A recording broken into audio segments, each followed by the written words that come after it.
सोलापूर अक्कलकोट महामार्गावर अपघाताची मालिका काही केल्या थांबायचे नाव घेत नाहीये। आज अक्कलकोटहून सोलापूरकडे वेगाने निघालेल्या कारनं एकाला जोरदार धडक दिली।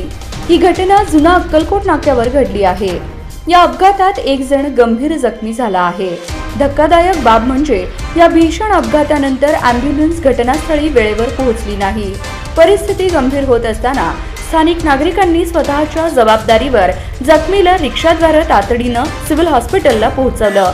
प्रत्यक्षदर्शींनी दिलेल्या माहितीनुसार अपघातग्रस्त व्यक्ती हा मनोरुग्ण आहे।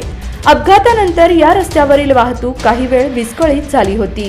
वाहतूक पोलिसांनी घटनास्थळी दाखल होत वाहतूक सुरळीत केली। दरम्यान या अपघाताने पुन्हा या रस्त्यावरील वाहतूक सुरक्षेचा प्रश्न ऐरणीवर आणला आहे।